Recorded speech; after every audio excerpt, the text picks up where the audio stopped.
Siya ay dating reinkarnasyon ng isang hindi kapani-paniwalang makapangyarihang Anji, ngunit dahil sa takot sa kapangyarihang iyon, tinatakan siya ng kanyang angkan at ginawa siyang isang abo. Gayunpaman, nang bumalik siya, niyanig niya muli ang mundo. Nagsisimula ang kwento sa tunog ng mga cicadas na umaalingaw-ngaw sa isang silid-aralan ng summer school. Ang yellow-haired boy ay nakatulog sa klase nang si headband boy ay tumawag para gisingin siya bago siya pag-alitan ng guro. Sa labas, ang blonde na bida ay si Haruto at ang kanyang kaibigan ay si Tuji. Nanaginip lang si Haruto tungkol sa sarili niyang Shikigami. Pagkatapos ng klase, lumabas sila ng kaibigan niya para bumili ng ice cream para magpalamig sa init ng tag-araw. Habang nag-uusap sila, may biglang tumalon na babae at inatake si Haruto. Pinagalitan niya ito sa hindi pagsagot sa kanyang mga tawag, pagkatapos ay hiniling niya na ihatid siya nito sa labas upang kumain bilang paghingi ng tawad. Huminto silang tatlo sa isang parke, at nililiber ni Haruto ang babae, si Hokuto, sa isang ice cream dessert. Pagkatapos kumain, ibinalita niya ang totoong dahilan kung bakit siya pumunta sa kanya, nagtatanong kung nagpasya na ba itong maging Anji. Sa mga salita ni Hokuto, nalaman natin na si Haruto ay miyembro ng pamilyang Tsukimikado, isang inapo ng Anji Sesame. Gayunpaman, walang balak si Haruto na maging isang Anji dahil hindi siya nakakakita ng mga espirito, ni hindi niya maramdaman ang mga ito. Si Haruto ay itinuturing na walang talento sa loob ng pamilya. Bukod dito, nakapili na sila ng kapalit noon pa man. Habang patuloy silang nag-uusap, natapon ni Haruto ang ice cream sa kanyang sarili, kaya natigil ang pag-uusap. Tinanong ni Tuji kung ano ang susunod nilang gagawin dahil bagong lipat lang siya dito. Iminungkahi ni Haruto na panoorin nila ang paparating na paputok. Matapos magkasundo sa plano, nagpaalam ang dalawang lalaki kay Hokuto. Bago maghiwalay ng landas, tinanong din ni Tuji si Haruto sa parehong bagay na tinanong ni Hokuto, kung ayaw niyang maging isang Anji. Tumanggi pa rin si Haruto, sa paniniwalang wala siyang talento. Binigyang diin ni Tuji na ang tunay na tanong ay kung gusto niya or hindi. Ito ay hindi tungkol sa talento at, sa kanyang opinyon, si Haruto ay may maraming potensyal. Nagkasundo ang dalawa na magkita bukas bago maghiwalay. Umakyat si Haruto sa hagdan at pinapanood ang tren na sinakyan ni Tuji. Habang nalilito at nababalisa, nakarinig siya ng mga yabag mula sa tapat ng tulay. Nang tumingin si Haruto, nakita niya si Natsume, ang tagapagmana ng pamilya Tsukimikado. Medyo masaya silang dalawa na makitang muli ang isa't isa. Hinahangaan nila ang view at nag-usap. Dumating si Natsume dito para bisitahin si Haruto ng halos isang linggo dahil summer vacation pa. Pinag-uusapan nila ang kanilang pang-araw-araw na buhay.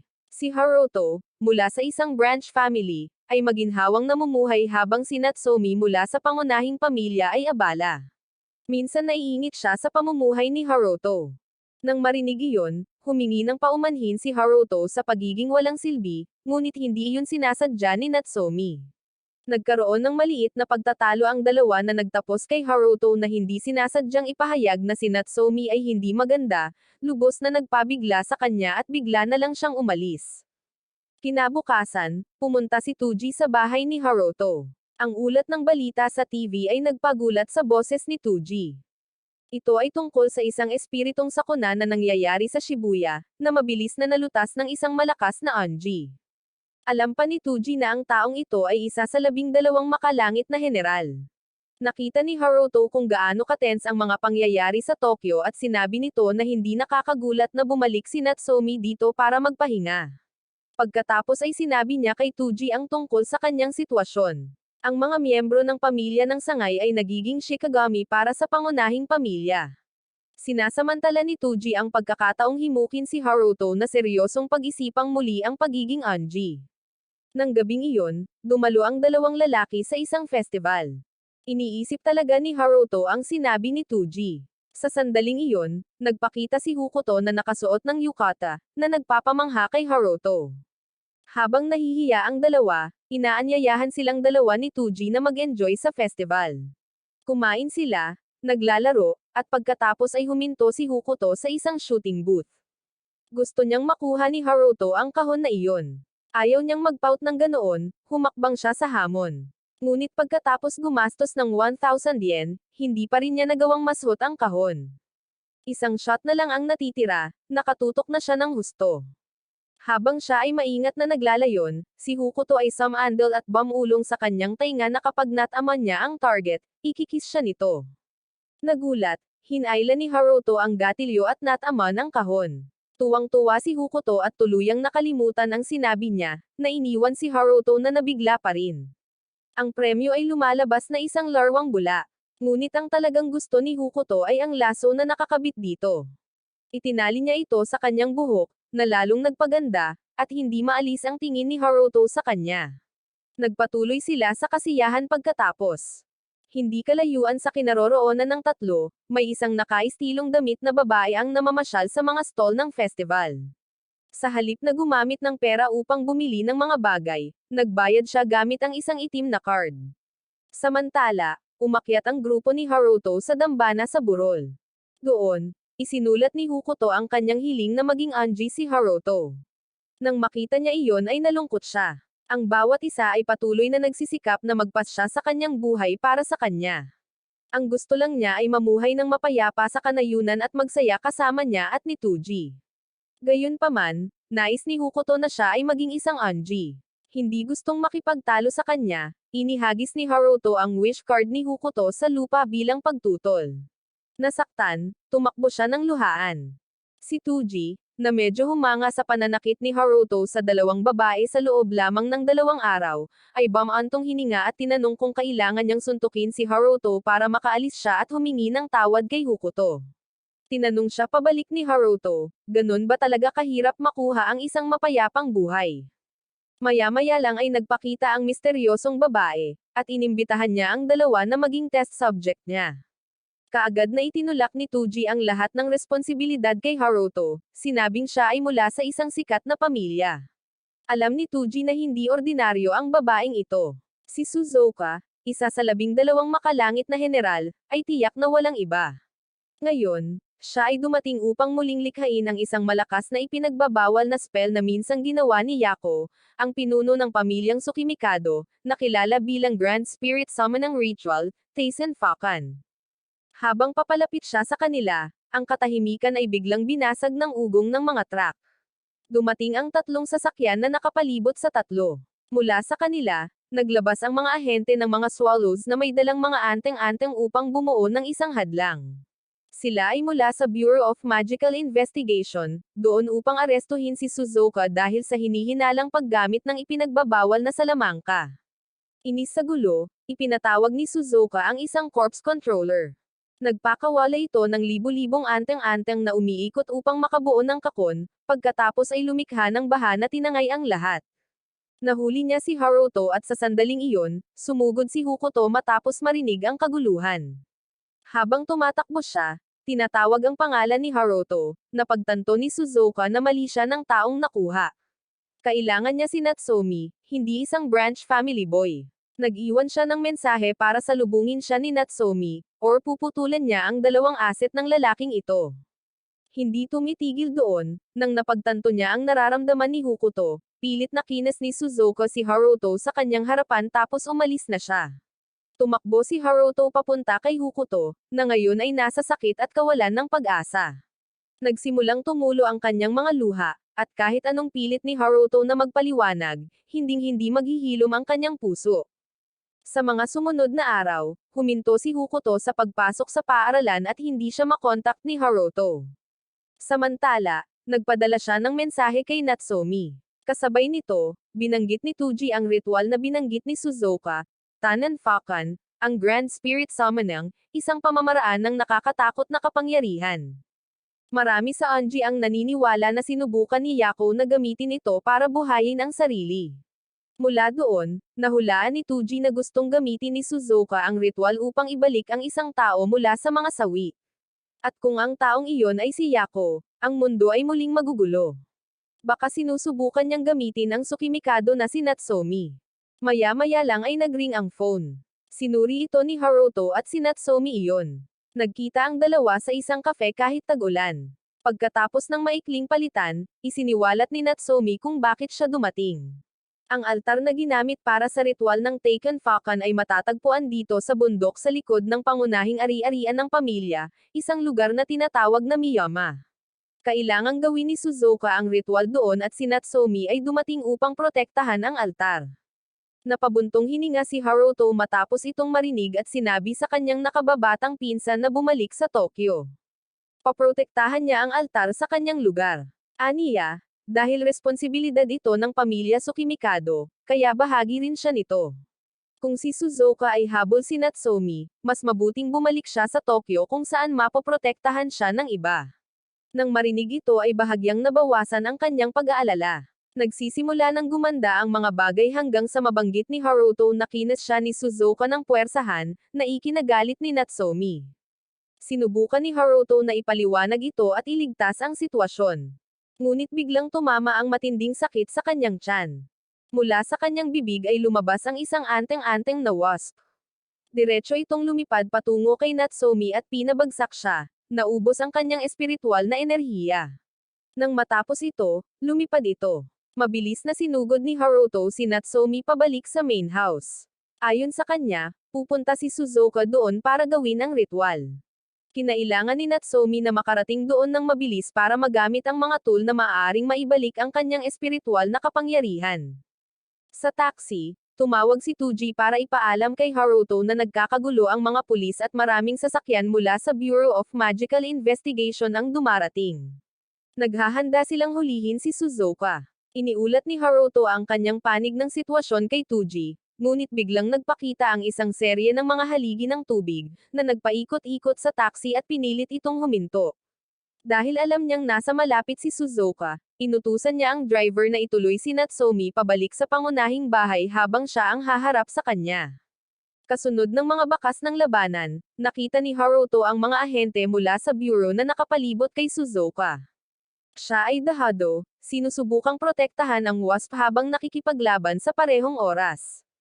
Sa pagtanggi na sumuko, ipinatawag niya ang isang corpse controller na nagtatago sa loob ng isang kotse.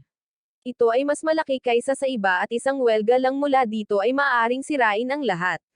Nagpaikot ito ng seda at nakulong ang ahente, naubos ang lahat ng kanilang espiritual na kapangyarihan. Pagkatapos, hinawakan ni Suzuka ang wasp at may sinabi tungkol sa pagbuhay sa kanyang kapatid. Isang telepono ang biglang tumunog, na nagpapakita ng pinagtataguan ni Haruto. Si Hokuto ang tumatawag, ngunit hindi niya pinansin ang tawag para harapin si Suzuka. Hiniling niyang malaman kung bakit niya sinasaktan ang napakaraming tao para lamang mabuhay ang isa. Hindi nakaramdam ng guilt si Suzuka at naniwala siyang tama ito. Nagsimula siyang magkwento, hindi kailanman tinatrato ng kanilang mga magulang ang magkapatid bilang tao. Parehong kinuha para sa mga eksperimento at sumailalim sa maraming mga ipinagbabawal na spell. Ang mga taong iyon din ang dahilan ng pagkasawi ng kanyang kapatid at naniniwala siya na maibabalik niya siya gamit ang espiritual na enerhiya ni Natsume at isang patas na presyo. Ang presyong iyon ay ang kanyang sariling buhay. Tutol si Haruto, malamang na ayaw ito ng kanyang kapatid. Isinakripisyo niya ang kanyang sarili para sa kanya upang mamuhay ng mas magandang buhay, at ngayon ay ginagawa niya ito. Sigurado siyang hindi papayag ang kapatid niya at hinikayat siya ni Haruto na mag-isip muli. Nang magsimulang mamuo ang pagdududa sa kanyang puso, sinubukan siyang hulihin muli ng isa sa mga ahente ng bureau. Galit na galit, inutusan niya ang corpse controller na umatake. Sumugod si Haruto upang protektahan ang lalaki, ngunit si Hokuto ang tinamaan. Dumating na siya nang hindi pinansin ni Haruto ang tawag niya. Itinulak ni Hokuto ang nilalang palayo at, sa kanyang mga huling sandali, ipinagtapat niya ang kanyang nararamdaman para sa kanya pagkatapos ay nawala sa isang anteng-anteng. Siya ay isang Shikigami noon pa man at nalungkot si Haruto sa pagkawala ng kanyang kaibigan. Pinagtawanan siya ni Suzuka at binalaan na kapag nagkita silang muli ay tatapusin niya ito. Pagkatapos ay umalis siya, iniwan ang isang kaawa-awang pagkawasak na nalulunod sa kawalan ng pag-asa. Buong lakas na tumakbo si Haruto sa main house. Habang tumatakbo siya, naalala niya ang mga alaala nila ni Hokuto. Pagdating, nakiusap siya kay Natsume na gawing Shikigami niya. Dahil tumakas siya sa responsibilidad, nawala sa kanya ang tunay na mahalaga. Ayaw na niyang tumakbo at kailangan niya ng kapangyarihan para protektahan ang lahat. Bilang tugon sa kanyang pagsusumamo, hiniwa ni Natsomi ang kanyang labi gamit ang isang kutsilyo, pagkatapos ay ginamit ang kanyang dila upang gumuhit ng isang bituin sa ibabaw ng kanyang mata ang nagbubuklod na ritual at si Haruto ay naging personal niyang Shikigami. Sa wakas, nakita niya ang isang bagay na hindi niya alam noon. Nang walang pag-aaksaya ng oras, sumugod ang dalawa sa altar kung saan tatapusin na ngayon ni Suzuka ang huling hakbang ng ritual. Nang maramdaman ang kanilang presensya, inutusan niya ang corpse controller na uri ng gagamba na maghabi ng harang sa kanilang paligid, na ginagawang imposibleng makapasok. Sinubukan ni Natsomi na mga tuwiran sa kanya. Ang buhay na nakakasagabal sa kasawian ay imposible, ngunit tumanggi si Suzuka na makinig. Ang nilalang ay umatake at mabilis na sinabi ni Haruto kay Natsomi na gabayan ang kabayo para sundan siya.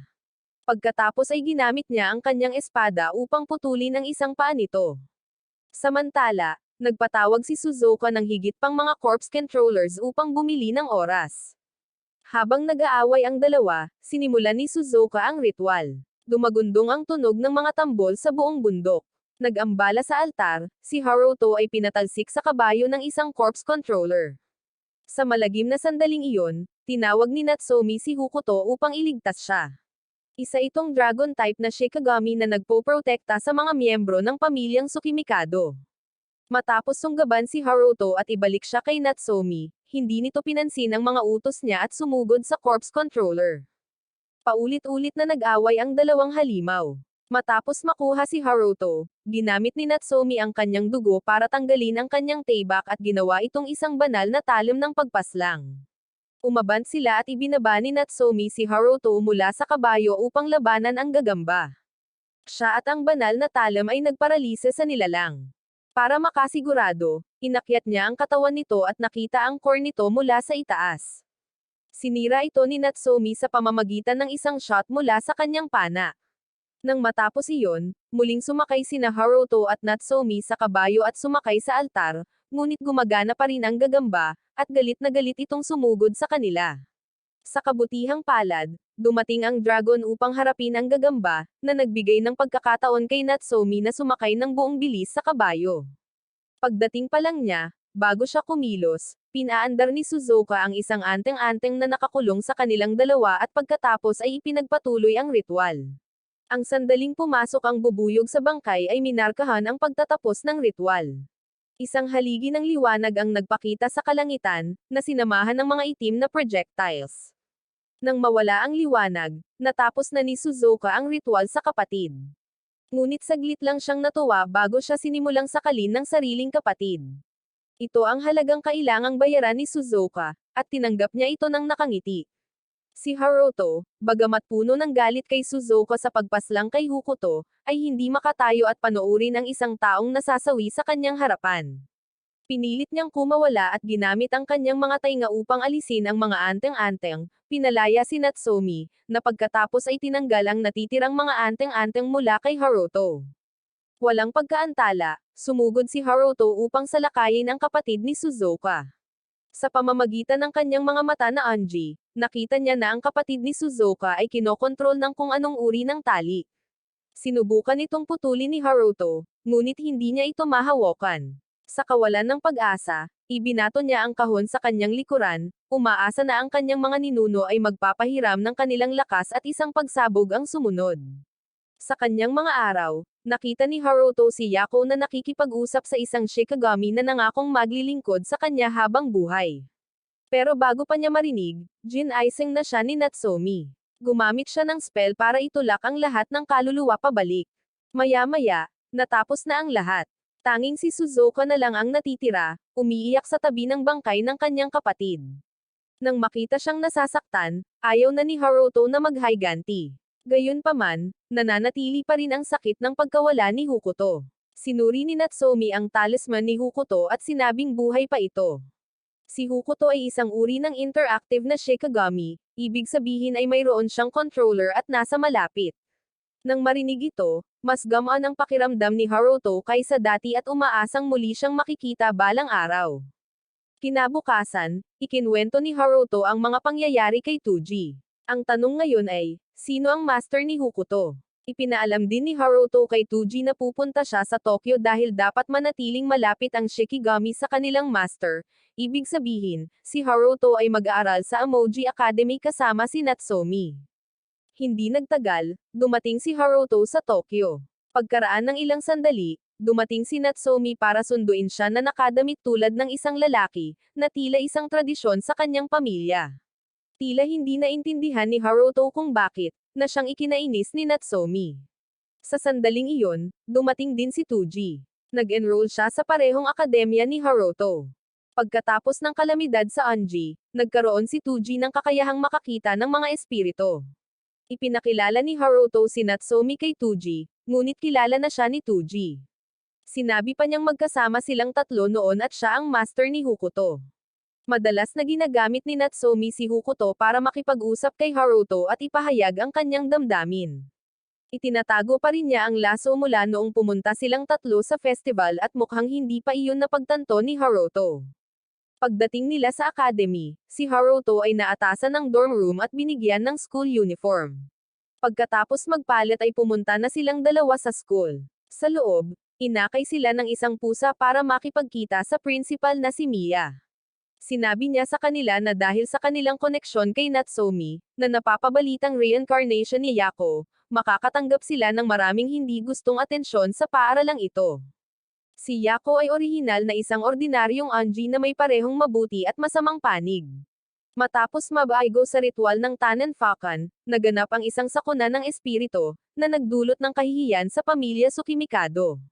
Ganun pa man, may mga followers pa rin na gumagalang sa kanya at sinubukang mapalapit kay Natsume dahil sa tsismis. Naputol ang kanilang pag-uusap ng isang lalaking pile na pumasok sa silid. Tinapos ng principal ang meeting at ipinakilala siya bilang si Jin, ang kanilang homeroom teacher. Pagkatapos ay dinala sila sa klase at ipinakilala sa harap ng lahat. Kaagad, hinarap ni Haruto ang kanyang unang hamon. Isang babae ang tumayo at tumutol sa pagsali ni Haruto sa klase. Inakusahan siyang ginamit ang pangalan ng pamilyang Tsukimikado para makalusot sa pintuan sa likod. Tumayo si Natsume at pinabulaanan ang lahat ng mga akusasyon. Sinabi na pagkatapos ng sakuna ng espiritu, ang reputasyon ng pamilyang Tsukimikado ay bumagsak na at wala silang kapangyarihan na impluwensyahan ang anuman. Nagkaroon ng main-itang pagtatalo ang dalawa. Ang guro, sa halip na pigilan ito, ay natutuwa ito. Sa huli, nanatili si Haruto sa klase. Nakausap lang silang dalawa ni Natsume ng sabay-sabay bago umalis para sa espesyal na pagsasanay upang malaman kung ano ang nangyayari sa klase. Nilapitan ni Tuji si Haruto para tanungin ang isang tahimik na kaklase. Ang kaklase na iyon si Tenma at ayon sa kanya, ang babae mula kaninang umaga ay si Kyuko, ang apo ng prinsipal at ang pinuno ng pamilya Kirashi. Ang mga pamilyang Kirashi at Tsukimikado ay dating nakikipagkompetensya sa isa't isa. Ngunit ang Kirashi ang nanguna pagkatapos ng sakuna. Kaya, hindi pangkaraniwan ang pag-aaway ni Kyuko at Natsume sa klase. Bukod pa rito, sinabi ni Tenma na kadalasang kakaunti ang pagsasalita ni Natsume sa klase. Kaya, ang kanyang pagtayo at pagrerebot ng ganoon ay nagpagulat sa lahat. Nang hapong iyon, nagulat din si Natsume sa kakilakilabot na kakayahan ni Haruto sa pag-aaral nang makita niyang 0 ang score nito sa bawat subject. Nagpasya siyang tulungan siyang abutin ang lahat ng mga pangunahing kaalaman. Sa sandaling iyon, dumating muli ang guro upang ipatawag siya para sa pagsasanay. Sumulat si Natsume ng listahan para pag-aralan ni Haruto sa library. Nagpatuloy siya sa pag-aaral hanggang gabi, pagkatapos ay kinaladkad ang sarili pabalik sa dormitoryo upang magpahinga. Doon lang niya naalala ang kanyang ama na nagpadala ng Shikigami mula sa kanayunan. Matapos ang isang mabilis na pagtingin, hindi sinasadyang nagpatawag siya ng isang babae. Ipinakilala niya ang kanyang sarili bilang Kun, isang Shikigami na paprotekta sa kanya. Hiyang-hiya siya nang magpakilala. Curious na tinanong ni Haruto kung ano ang kapangyarihan niya. Maaari siyang maging invisible, magpaputok, at magsagawa ng mga assassinations, na lahat ay labis na nagpapasabik kay Haruto. Pinuri niya si Kun, na ikinahiya niya. Pagkatapos ay tinanong ni Haruto kung maaari niyang hawakan ang kanyang buntot dahil sa pagka-curious. Namula siya dahil sobrang sensitive ng mga ito pero hinayaan pa rin niyang hawakan ang mga ito. Tuwang-tuwa si Haruto nang maramdaman niya na para itong balahibo ng asong kasama niya sa bahay. Nagtataka pa rin, tinanong niya kung paano gumagana ang buntot. Biglang nahalo sa kahihiyan, ginamit ni Kon ang lahat ng kanyang lakas para alisin ang kanyang pantalon para ipakita sa kanya ang buntot. Sa sandaling iyon, dumating si Natsomi upang turuan si Haruto. Nang makita ang eksenang ito, hindi na nakapagsalita si Haruto at nauwi sa pag-atake ni Natsomi. Kinabukasan, pagod na pagod si Haruto kaya hindi siya makapag-focus. Pinaalalahanan siya ni Teacher Jin, at nagsalita si Kyuko na hinihiling sa guro na ipagpatuloy ang aralin dahil ayaw niyang mapigil ng mga walang kakayahan. Gayunpaman, hindi iyon nagustuhan ng guro. Aniya, ang mga maiiwan ay isang malupit na katotohanan, ngunit hindi siya naniniwala na iyon ay tama. Humingi ng paumanhin si Haruto dahil hindi siya makapag-concentrate at nangakong aaralin niya ang lahat kung may makakasuporta sa kanya. Sinabi niyang hindi siya nandito para makipaglaro kundi para maging Anji. Mariin itong pinuna ni Kyuko, ngunit agad na nagpakita si Kon at tinutukan siya ng espada, na nagbabala sa kanya na huwag insultuhan si Haruto. Hindi umatras si Kyuko at pinatawag ang dalawang Shikigami. Nang malapit ng sumiklab ang labanan, sumabad ang gurong si Jin at iminungkahi na magkaroon sila ng maayos na tunggalian. Dahil alam niyang hindi siya mananalo kasama si Kun lamang, humingi ng pabor si Haruto sa guro bago magsimula ang labanan. Pagkatapos nito, nag-custom din si Haruto para sa pakikipaglaban kasama si Kun. Sa sandaling magsimula ang laban, nabali ang kahoy na espada ni Haruto at idineklara ni Teacher Jin na panalo si Kyuko. Balik sa klase, pinagalitan ni Natsomi si Haruto dahil sa pagmamalabos sa sarili. Habang nag-uusap ang dalawa, dumating ang ibang kaklase para makipag-usap kay Haruto. Nagpahayag sila ng paghanga sa kanyang katapangan. Nasasabik din sila kay Kun dahil, bukod kina Kyuko at Natsomi, si Haruto ang pangatlong estudyante sa klase na nagkaroon ng tagapag-alaga na Shikigami. Mula sa malayo, nakita ni Natsomi si Haruto na napapaligiran ng lahat at medyo nalungkot. Si Tuji ay nagpakita upang aliwin siya, ngunit si Natsomi, na nakakaramdam ng inis, ay lumayo. Nang pumasok si Kyuko sa klase, nakita niya ang eksena at tila nagbago. Kinabukasan, hiniling ni Kyuko na makipagkita kay Haruto ng privado para humingi ng tawad sa kanyang malupit na pag-uugali. Tinanong ni Haruto kung bakit niya ito ginamit para kausapin si Natsomi. Ipinagtapat niya na noong maliliit pa sila ni Natsomi ay may pangako. Ngunit nang muli silang magkita sa akademya, umarte si Natsomi na parang hindi siya kilala, na labis na ikinalungkot ni Kyuko. Pagkatapos ay nagtanong siya tungkol sa relasyon ni Haruto kay Natsomi, sinabing narinig niya mula kay Tuji na si Haruto ay naging Shikigami ni Natsomi sa pamamagitan ng isang pisikal na relasyon. Mabilis naman itong tinanggihan ni Haruto at sinabing ginawa lang nila ito sa normal na paraan. Bukod dito, ang kanilang relasyon ay ang master at servant. Nais lang ibahagi ni Haruto ang bahagi ng pasanin ng pamilya kay Natsomi. Ang paglutas sa kanyang mga pagdududa ay nagpagaan ng pakiramdam ni Kyuko. Tumayo siya ng kaunti malapit sa kanya, na nakita ni Natsomi pagdating niya. Nang hindi pinahintulutan si Haruto na magpaliwanag, inakusahan niya ito na hindi tumutok sa pagsasanay at sa halip ay sinusubukang purihin ang iba. Sinabi niya na hindi siya dapat umasa sa iba ngunit dapat bumangon sa sarili niyang lakas. May nakakulong pagkainis sa boses niya kaya napaiyak siya. Bumaba si Haruto para aliwin si Natsomi at biglang bumukas ang pader sa tabi nila, at itinulak ni Natsomi si Haruto palabas bago ito dinala ng itim na hamog. Dumating sina Tuji at Tenma matapos marinig ang ingay. Kinilala ni Tenma ang mastermind bilang tagasunod ni Yako. Gaya ng nabanggit ng punong guro, sinubukan ng mga tagasunod ni Yako na mapalapit kay Natsomi, kaya naman siya ay inusisa ng Bureau of Magic Investigation. Napagtanto ni Haruto na itinago niya ang katotohanan ito sa pamamagitan ng pagsisinungaling na sumasailalim siya sa espesyal na pagsasanay. Iyon din ang dahilan kung bakit pinananatili niya ang kanyang distansya mula sa lahat upang maiwasan ang pagkaladkad ng sino man dito. Pinagsisihan ni Haruto ang pagiging pabaya at hindi niya ito napansin. Tumakbo si Tenma at inabot kay Haruto ang staff na ipinahatid sa kanya ni Teacher Jin. Sabay-sabay na lumabas ang lahat para hanapin si Natsomi. Samantala, dinala siya sa isang tagasunod ni Yako na nabaliw at gustong gisingin si Yako. Maya-maya lang ay dumating na ang grupo ni Haruto. Ipinatawag ng panatiko ang isang demonyong may isang braso, isa sa dalawang tagapag-alaga ni Yako, at agad itong umatake upang salakayin sila. Napigilan pa ng staff ni Jean ang atake nito at naghiwalay sila sa pag-atake, ngunit kulang ang karanasan sa labanan, mabilis silang na-overwhelm. Pinilit ng panatiko si Natsomi na aminin na siya ay Yako reincarnated, na nangangako na iligtas ang grupo ni Haruto kung gagawin niya. Sa pagtanggi, nagsalita si Haruto at sinabing hindi niya kailangang dalhin ang lahat ng mag-isa. Maaari siyang umasa sa kanya at sa iba pa na tutulong din sa kanya. Nabawi ni Natsomi ang kanyang desisyon, tinanggihan ni Natsomi ang panatiko, na nagpagalit sa kanya, at inutusan niya ang demonyo na salakayin ang grupo.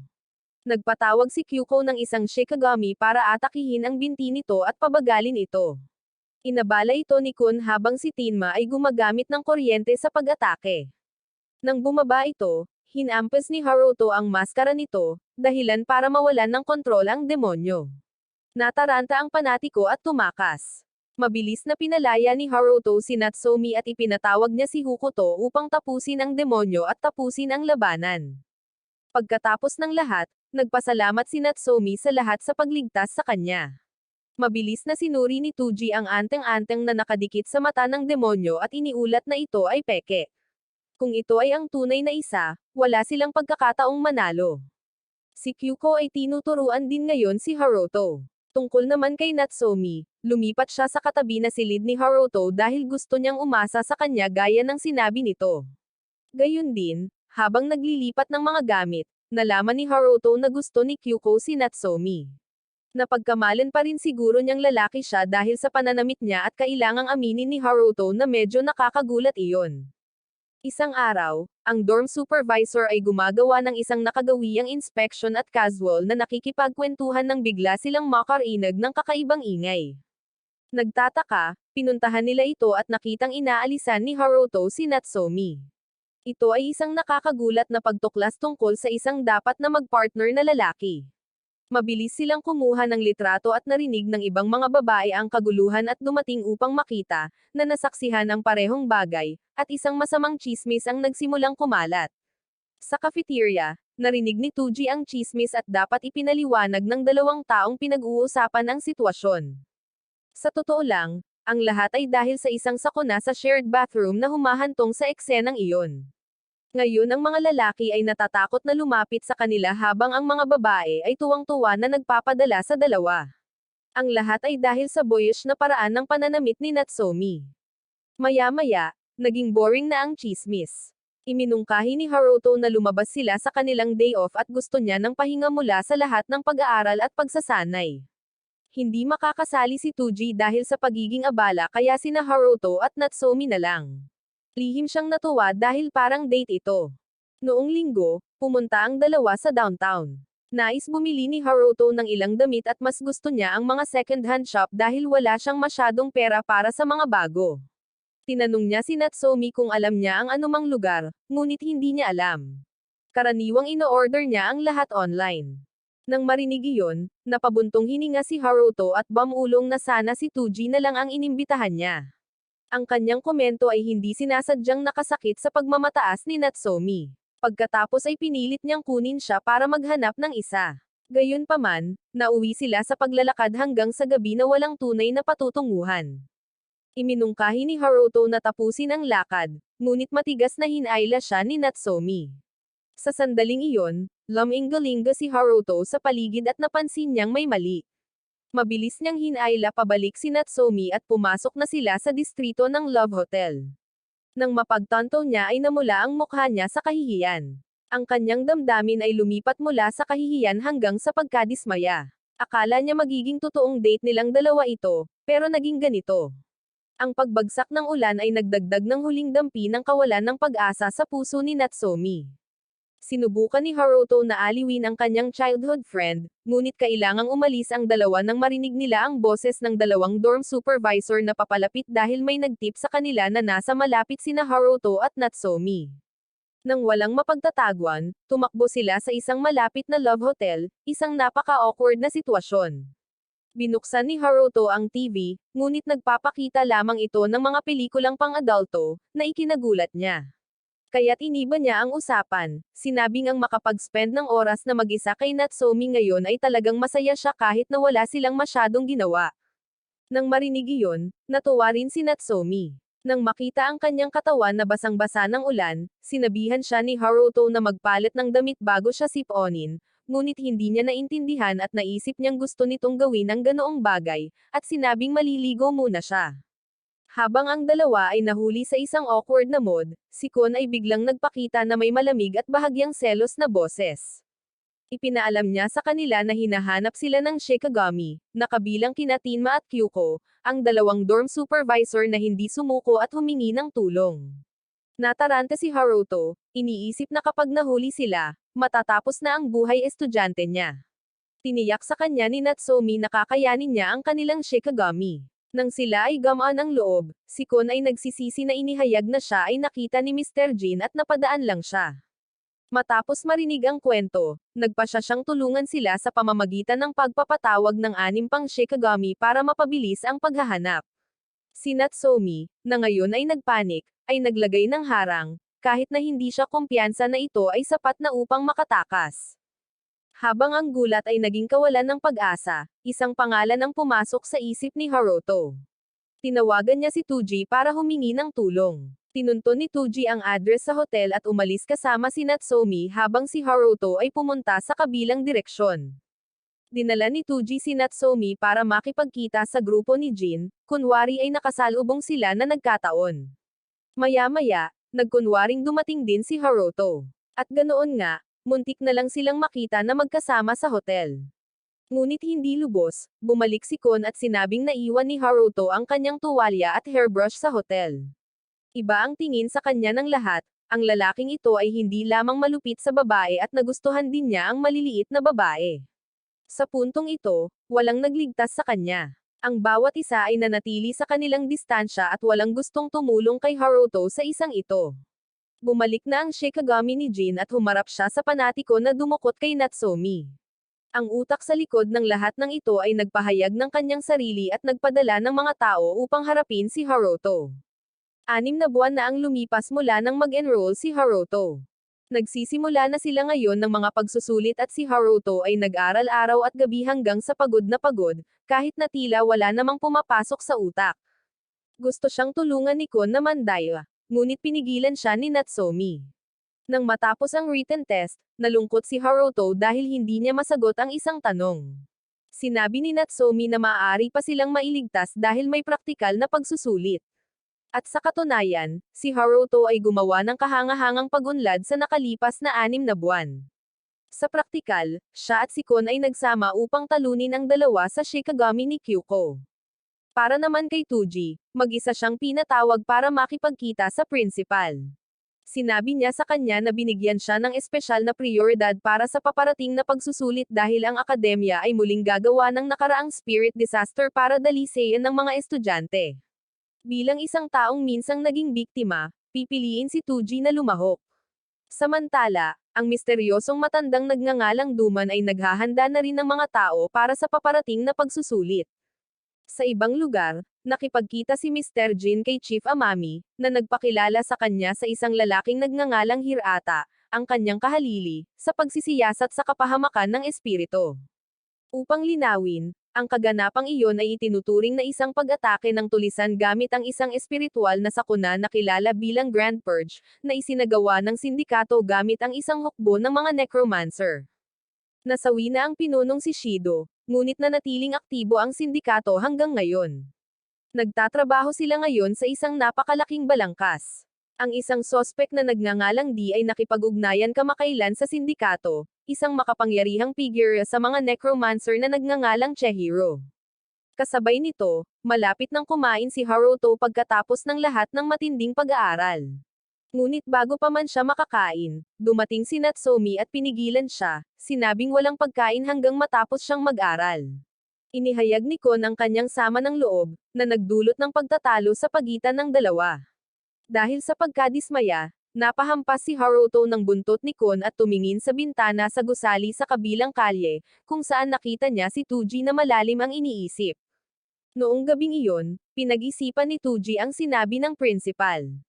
Bilang isang biktima na hindi kusang loob na nagkaroon ng mga kapangyarihan, ang kanyang hinaharap ay magiging mas mahirap kaysa sa karamihan, ngunit siya ay naruroon upang gabayan siya patungo sa hinaharap na gusto niya.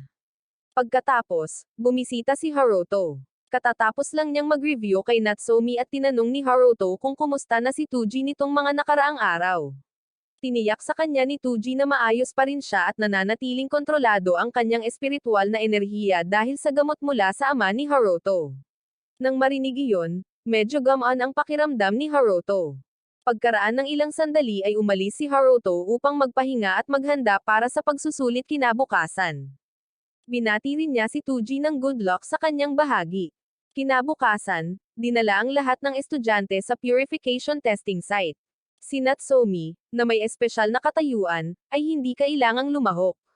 Ang lahat ay nasa ilalim pa rin ng kontrol sa ilalim ng pamumuno ni Kyuko, maliban kay Haruto, na walang kaalam-alam sa pagguhit ng mga anteng-anteng. Sa sandaling iyon, naramdaman ni Natsume ang isang abnormal na mataas na dami ng espiritual na enerhiya, at mula sa kinatatayuan ni Haruto, isang malaking bilang ng mga espiritu ang nagsimulang magpakita. Ang mga guro, nang makita ang sitwasyon na hindi na makontrol, ay sumugod upang tumulong. Nagsimulang magpakita si Tuji ng mga sintomas at mabilis na nagulat si Tinma ng emergency sa Exorcist Bureau, na nakakatanggap na ng mga agarang alerto mula sa ibang mga rehiyon sa Tokyo. Hinala nila ito ay isang pag-atake ng sindikato gamit ang isang sakuna ng espiritu. Bumalik sa kinaroroonan ni Haruto, habang patuloy na nawawalan ng kontrol ang mga bagay, napilitan si Natsume na ipatawag si Hokuto upang harapin ang isinumpang enerhiya. Hindi pa rin makapagpahinga, patuloy na naghihirap si Tuji habang may papalapit na iba. Pagkatapos, nagpakita ang isang demonyo mula sa itaas. Ayon sa mga guro, ang pangalan nito ay bago. Umuungal ito, na naging dahilan upang hindi makagalaw ang lahat. Gumamit ang mga guro ng mga anteng-anteng upang takpan ang pag-urong ng lahat, ngunit naramdaman ni Kun na ang halimaw na ito ay natatakot sa isang bagay. Pagkatapos mula sa labas, nagpakita si Reggie, isa sa 12 makalangit na general. Sa isang sulyap lang, tumakas ang halimaw sa takot, ngunit hindi ito nakatakas dahil ikinulong ito ni Reggie. Gumamit siya ng mahika ng apoy upang tapusin ito. Ang halimaw ay bumagsak ng direkta patungo kay Kyuko, na halos pumaslang sa kanya, kung hindi niya ginamit ang kanyang Shikigami upang protektahan ang kanyang sarili sa oras. Nagsalita si Natsume tungkol sa kung paano ang mga pag-atake ni Reggie ay nagpakita ng ganap na pagwawalang bahala sa iba. Ngunit si Reggie, na makapangyarihan, ay hindi nagbigay ng pakialam sa mga sibilyan. Pagkatapos ay nilapitan niya si Natsume na alam niyang siya ang reincarnation ni Yako, ang tumalo kay Suzuka. Habang iniisip niya iyon, mas gusto niya itong labanan. Humakbang si Haruto para pigilan siya at inihiwalay siya ni Hokuto kay Natsume. Sa labas, sinamantala ni Chihiro ang sitwasyon at ginamit ang sinumpa na enerhiya upang pagalingin ang halimaw, na nagpapahintulot na ito ay makatakas. Samantalang si Tuji naman ay masakit pa rin. Si Reggie, nang mapagtanto na si Tuji ay isang spirit disaster, ay natuwa. Sinipa niya si Haruto sa isang tabi at sinuri si Tuji, na inihayag na siya ay isang kalahating demonyo. Napahawak si Reggie sa ulo ni Tuji na may baluktot na sigla. Upang maiwasang mangyari ang isa pang sakuna ng espiritu, sinadya niyang tapusin si Tuji. Lumapit si Haruto para pigilan siya, at kahit si Tuji ay ginamit ang kanyang demon powers para durugan ang kamay ni Reggie. Ang sakit ay pinilit si Reggie na bumitaw.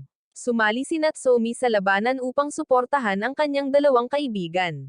Naging 3-on-1 ang sitwasyon, ngunit hindi pa rin natatakot si Reggie at pinakawalan ang kanyang espiritual na kapangyarihan.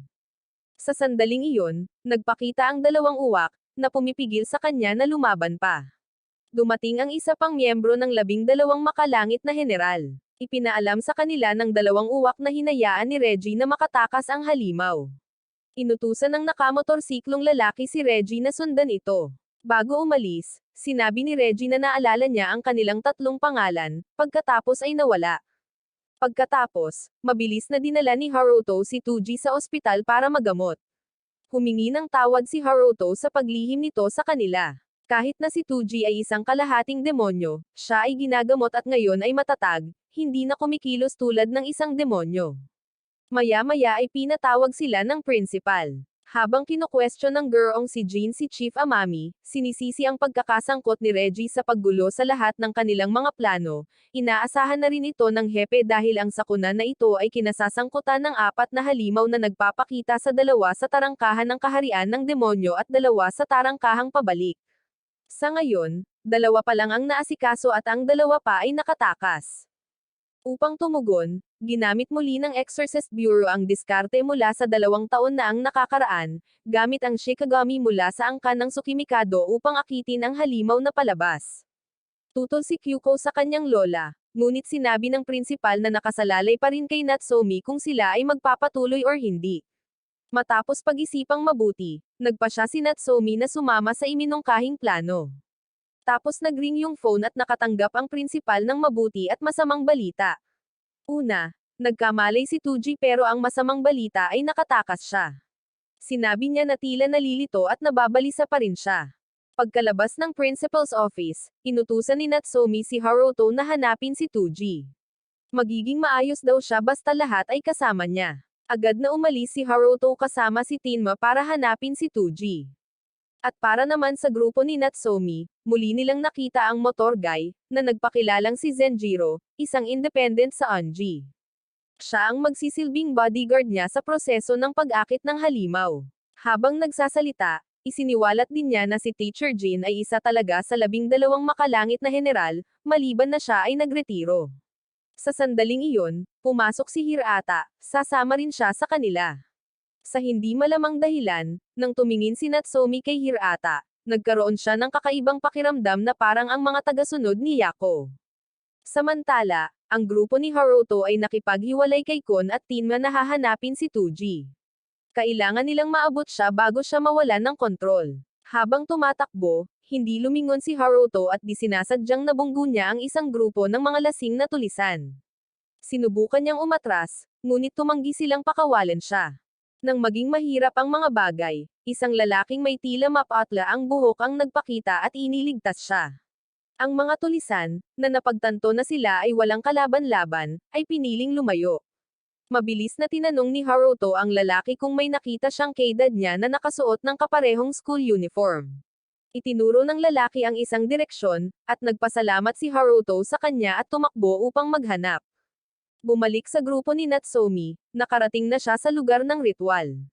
Tinawag niya si Hokuto, at hindi nagtagal, may nagpakita na halimaw. Samantala, natagpuan ni Haruto si Tuji sa purification exam grounds. Ang isang sulyap ay sapat na para sabihin ni Haruto na ang kanyang kaibigan ay bahagyang sinaniban. Sinubukan siyang ibalik ni Haruto sa pamamagitan ng pag-alala sa kanilang nakaraan, dahan-daang sinusubukang maabot siya, ngunit tinanggihan ito ni Tuji. Sinabi niya na ito ang pinakamabilis na paraan upang maalis ang isang sakuna tulad niya. Pagkatapos ay nagsimula siyang magbago sa isang halimaw. Ang dalawang magkaibigan ay nasangkot sa isang matinding labanan, si Haruto ay naglalaban habang sinusubukang pukawin ang kanilang pinagsamang mga alaala. Sa huli, hindi pa rin napigilan ni Tuji ang sarili na salakayin si Haruto. Panay ang suntok niya habang nakikinig sa madamdaming salita ni Haruto at unti-unting bumalik si Tuji sa anyo ng tao. Pinawalan siya ng malay ni Haruto at nakipag-ugnayan kay Natsume para mag-report. Ang kanyang panig ay matatag sa sandaling ito, na tinataka ng isang halimaw sa loob ng isang hadlang. Ngunit sa sandaling iyon, nagpakita ang pangalawang halimaw. Ipinasok ni Natsume si Hokuto sa inihandang harang. Ngunit si Chihiro ay namagitan, na nagpatawag ng malaking halaga ng enerhiya sa paligid ng unang halimaw, na nag-evolve nito sa isang mas mataas na antas na halimaw. Nagsimulang umikot ang mga bagay-bagay nang hindi makontrol ng tumakas na pangalawang halimaw. Tumalon si Zenjiro sa kanyang motor para habulin ito. Sumama sa kanya si Natsume dahil kailangan niya ang kanyang Hokuto para subaybayan ito. Umarangkada ang dalawa at hindi nagtagal ay nakita ang halimaw. Ipinatawag ni Zenjiro ang kanyang Shikigami, isang kawan ng mga uwak, upang salakayin at akitin ito sa isang bukas na lugar para sa labanan. Gayunpaman, ang halimaw ay hindi madaling nalinlang at tumakas. Ipinagpatuloy ito ni Natsume kay Hokuto. Samantala, tumatakbo rin si Haruto sa paghahanap kay Natsume. Nagising si Tuji sa infirmary at sinalubong siya ng principal na nagpaalam sa kanya na inilabas nito ang seal na nakalagay sa kanya. Ngayon ay kaya na niyang kontrolin ang demonyo sa loob. Gayunpaman, iginiit ng kanyang pribadong doktor na ama ni Haruto na kapag epektibong ginamit ito ng kanyang anak ay tatanggapin niya ito. Tungkol naman sa panig ni Kyuko, 3 sa 12 makalangit na general ang nagsisikap na sugpuin ang unang halimaw. Humaharap pa si Hokuto sa pangalawang halimaw. Nagsama muli sina Natsume at Haruto, ngunit nang makita nila ang isa't isa, nagpakita si Chihiro at gumambala. Nagpatawag siya ng isang Yoma commander para harangan ang kanilang dinadaanan. Nang makita ang pangalawang halimaw na malapit ng makatakas, sinabihan ni Zenjiro si Natsume na habulin ito habang siya ay nanatili sa likuran upang lumaban. Ipinadala rin niya ang kanyang Shikigami at motorsiklo para kunin si Natsume. Umarangkada siya sa apoy at kinuha si Haruto. Dahil sa biglaang paggalaw, napunta sa maling lugar ang kamay ni Haruto. Ngunit sa kabutihang palad, ang motor ay nagmamaneho sa sarili, dinadala sila sa tamang landas. Biglang nahulog ang Hokuto Dragon mula sa langit. Mabilis na umakyat si Haruto at kasama si Kon, nagpatuloy sila sa paghabol. Sa akademya, hiniram ni Tuji ang kabayo ng pamilyang Tsukimikado para tulungan si Haruto. Bago siya umalis, dinala ni Tenma ang staff ni Teacher Jin. Hindi tulad ng iba, itinuring pa rin ni Tenma na kaibigan si Tuji, kahit ano pa siya. Kinuha ni Tuji ang staff, tumakbo palabas. Samantala, si Haruto ay nakikipaglaban sa halimaw. Humaharap si Hokuto sa kanyang sarili habang si Kon ay sinubukang tumulong ngunit napaatras siya. Sumabak din sa labanan ang dalawang uwak ni Zenjiro. Si Kon ay nagmamadaling bumalik para lamang mapalipad muli. Tulad ng pag-aalala ni Haruto para sa kanya, sumalakay ang halimaw, ngunit bumalik si Kon sa tamang oras upang tamaan. Gayunpaman, malapit na siya sa kanyang limitasyon. Sa sandaling iyon ng panganib, dumating ang kalahating demonyong general na si Tuji upang suportahan sila. Inihagis niya ang kanyang tungkod patungo kay Haruto upang magbigay ng suporta at inilabas ni Haruto ang kanyang kapangyarihan, hinampas ang halimaw sa ulo at hinampas ito sa lupa. Pagkatapos ay kumilos ang pinuno ng angkan ng Tsukimikado at si Natsume ay nag-enchant ng isang mataas na antas ng spell, na lumikha ng isang itim na butas na nag-drag sa halimaw na papunta dito, matagumpay na tinatapos ito. Pagkatapos ay muling nagsama-sama ang grupo, at sa wakas ay tinanggap na ni Tuji ang bahagi ng demonyo sa kanyang sarili. Hindi na niya ito tinanggihan. Dumating si Reggie upang pagmasdan ang pag-usad ng grupo ni Haruto. Kinilala niya ang kanilang kabuuang lakas, ngunit lalo lamang nitong pinasikat si Natsume, ibig sabihin, mas ita-target siya ng kanyang mga tagasunod. Para naman kay Tuji, sigurado si Reggie na may koneksyon siya sa demonyo 2 taon na ang nakararaan, bagamat kailangan pa niyang maghanap ng patunay. Habang excited siya ay biglang sumulpat si Master Jin sa likod niya. Kahit na nagretiro na si Jin sa mga Celestial Generals, ang kanyang boses at autoridad ay ganoon pa rin kalakas. Binalaan niya si Reggie na itigil ang pagnanais sa kanyang mga estudyante kung hindi ay haharapin niya ang mga kahihinatnan. Batid ang agwat sa lakas, walang ibang pagpipilian si Reggie kundi tanggapin ang mga tuntunin. Maya-maya lang ay nagpakita na si Zenjiro. Tinanong ni Reggie kung kumusta na si Chihiro, at sinagot naman ni Zenjiro ang isang awkward na tingin dahil biglang tinapos ni Chihiro ang sarili niyang buhay sa labanan. Habang nag-uusap ang tatlo, naramdaman nila ang isang pagpaslang na layunin. Dumating pala ang matandang nagngangalang Duman para tingnan ang grupo ni Haruto. Naroon lamang siya upang gumawa ng isang magaspang na pagtatasa bago umalis, ngunit hindi bago magpakawala ng isang alon ng napakalaking enerhiya na naging dahilan upang ang tatlo ay natigilan at hindi makapag-react. Pagkatapos, ganap na dinalisay ang kalamidad na dulot ng sindikato. Ang pag-atake ng sindikato ay tinawag na Second Great Purge, at syempre, ang insidente ay mabigat na naiulat sa media. Isang buwan pagkatapos ng sakuna, sa Amaji Academy, nagtipon ang mga estudyante para salubungin ang mga bagong freshmen. Excited sina Haruto at Tuji na makita kung may mga cute na underclassmen. Ngunit sa halip na mga kagandahan, sila ay nakakuha ng mga sakuna. Nang humarap ang mga kinatawan para magbigay ng talumpati, si Suzuko iyon. Ang lahat ay agad na nabighani sa kanyang pekeng panlabas, maliban kay Haruto, na siya lamang ang nakakaalam ng kanyang nakakatakot na tunay na ugali. Habang pinakikinggan niya ang kanyang pagsasalita, mas lalo siyang nakaramdam ng goosebumps. At para magbuhos ng panggatong sa apoy, nang makita siya ni Suzuka, sinigaw niya ang kanyang pangalan sa tuktok ng kanyang mga baga. Hindi siya tumigil doon at sinabi rin niya na ninakaw ni Haruto ang kanyang unang kiss, na nagdulot ng kaguluhan sa buong bulwagan. Hindi nakakagulat, si Haruto ay naging target ng buong paaralan dahil si Suzuka ay itinuturing na isang idolo. Walang naniwala sa mga paliwanag niya. Sinubukan siyang ipagtanggol ni Kon, ngunit na brainwash ni Kyuko upang maunawaan kung ano talaga ang ibig sabihin ng kiss. Pinalala ni Tuji ang mga bagay sa pamamagitan ng paggawa ng isang kwento na sina Haruto at Suzuka ay nagkaroon ng mainit na gabi na magkasama. Si Natsume, na nanatiling tahimik sa lahat ng oras na ito, sa wakas ay nagsalita at hinayla si Haruto palabas para makipag-usap. Sinubukan ni Haruto na ipaliwanag na pinilit siya nito, ngunit walang pakialam si Natsume sa kiss. Ang mas mahalaga ay natuklasan ni Suzuka ang tunay na kasarian ni Natsume noong nakaraang labanan.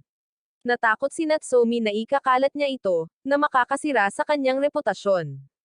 Nang marinig ito, nagpa siya si Haruto na makipag-usap ng seryoso kay Suzuka. Pagkatapos ng klase, pumunta siya sa first year section para hanapin siya. Pero sabi ng mga kaklase niya, maaga siyang umalis. Dahil sa pagkadismaya, tinawag ni Haruto si Kun para tulungan siyang maghanap. Habang nag-uusap sila ay may biglang sumulpat na babae. Nagulat si Kun dahil hindi niya naramdaman ang presensya nito. Kakaiba, alam niya ang lahat tungkol kay Haruto, ngunit ang pinuntahan niya ay si Kun. Mahilig siya sa maliliit at cute na bagay, ngunit ang malamig niyang tono ay nagpatakot kay Kun na umatras. Walang sabi-sabi, umalis na siya. Nalilito, hinayaan ito ni Haruto at nagpatuloy sa paghahanap kay Suzuka. Maya-maya, nakita niya ito sa library. Pagkatapos ng kaunting mapaglarong panunukso, tinanong ni Haruto kung bakit siya nag-enroll sa akademya. Matapat na ibinahagi ni Suzuka na ito ay isang parusa. Naniniwala ang ahensya ng Anji na maaari siyang ma-rehabilitate, kaya ipinadala siya dito. Nailibing na niya ang katawan ng kanyang kapatid at nabuklad ang kanyang espiritual na kapangyarihan. Sinabi niya na talagang nasawi siya kung naging maayos ang plano. Ngunit may nakialam at naging dahilan upang mabaigo ito. Si Haruto, na hindi pa rin namalayan na siya iyon, ay ngumiti ng matangkad habang si Suzuka ay lihim na ginulo niya. Sa kanilang pag-uusap, hindi pa rin namalayan ni Suzuka na lalaki si Natsume. Kaya naman, medyo gamaan ang loob niya at nangako pa siyang ipapakilala ang babaeng iyon kay Natsume kapag nagkaroon siya ng pagkakataon. Nang gabing iyon, si Suzuka ay patuloy na pinahihirapan ng pagkakasala. Napatawad na siya ni Haruto kahit na naibigay na niya ang lahat habang nasaktan pa niya si Hokuto, at nilalamon siya ng pagsisisi niya gabi-gabi. Kinabukasan, kahit alam niyang hindi pa ito napapansin ni Suzuka, nagbalat kayo pa rin si Natsume. Nang dumating si Suzuka na naghahanap sa klase, mabilis siyang hinayla ni Haruto palayo. Sa labas ng hallway, sinabi ni Suzuka na gusto niyang makilala si Natsume. Ngunit sinabi sa kanya ni Haruto na hindi pa ito ang tamang oras. Kaya't sa tuwing darating siya na naghahanap, si Natsume ay kailangang tumakbo at magtago. Sa silid-aklatan man or sa silid-aralan, hindi siya nakapagpahinga kahit isang sandali. Pagsapit ng hapon, pareho silang pagod na pagod. Kinabukasan, iminungkahi ni Tuji na pumunta sila ng malinis kay Suzuka sa halip na magpatuloy na tumakas ng ganito. Nang hapong iyon, dinala ni Haruto si Suzuka sa isang fast food place. Nagsimula siya sa pagtatanong sa kanya kung ano ang naramdaman niya tungkol sa kanyang oras sa akademya. Alam na niyang wala itong kausap roon bukod sa kanya. Sinabi niya na kailangan niyang panatilihin ang kanyang imahe bilang isang celestial general. Hindi gusto ni Haruto na mamuhay siya ng ganoon. Kung tutuusin, wala na siyang pasanin sa kanyang kapatid. Bakit hindi kunin ang pagkakataong ito para magsimulang muli? Pero hindi pa rin daw niya kayang bitawan iyon dahil pinagsisihan niya ang pagpaslang kay Hokuto. Napagtanto ang pinagmulan ng kanyang pagkabalisa sa lahat ng oras na ito, tiniyak ni Haruto sa kanya na maayos pa rin si Hokuto. Kaya lang ay hindi pa niya nakikilala ang kasalukuyang may-ari ng Shikigami na iyon. At saka, ang pagkasawi nito ay sanhi ng sarili nitong kahinaan, kaya hindi niya sinisisi ang sinuman. Napaluha si Suzuka na para bang pinakawalan ang lahat. Pagkatapos ay buong kumpiyansa niyang ipinahayag kay Haruto na lilikha siya ng bagong sarili. Habang nagsasalita siya, napansin niyang may nakatingin sa kanila. Ginamit niya ang kanyang espiritual na kapangyarihan upang ilabas ito, at si Natsume iyon. Ilang segundo lang ay napagtanto ni Suzuka na siya ang taon mula noon. Para bang nakatuklas ng isang malaking sikreto, mayroon na ngayong bagong laro si Suzuka na tatangkilikin. Sinasamantala niya ito, sinimulan niyang pahirapan si Natsume, ginagawa ang lahat ng kanyang makakaya upang mapagod siya. Dahil hindi ito kayang ipagpatuloy, sinubukan ni Haruto na kausapin si Suzuka. Ngunit dahil siya ay nasa mas mahinang posisyon, ang tanging magagawa niya ay umupo at makinig. Pagkatapos ay dumating ang mga araw kung saan sila ay inutusan sa paligid na parang mga lingkod. Hindi ito matakasan ni Haruto or Natsume, halos hindi sila nakarating sa linggo ng buhay. Kitang-kita sa mukha ni Haruto ang mga blankong titig at pagod na pagod. Hindi sila binigyan ng anumang oras para magpahinga, muling nagpakita si Suzuka, hinihiling sa kanilang dalawa na dalhin siya sa kanilang mga silid. Una ay ang kwarto ni Haruto, at nagpakita si Tuji dahil narinig niya ang ingay. Sa pagpasok, sinimulan ni Suzuka na punahin ang silid ni Haruto bilang simple at makaluma na walang espesyal. Itinuro niya ang tiger statue at tiger print jacket, at sinabing ito ay isang bagay na pagmamayari ng isang batang spoiled brat.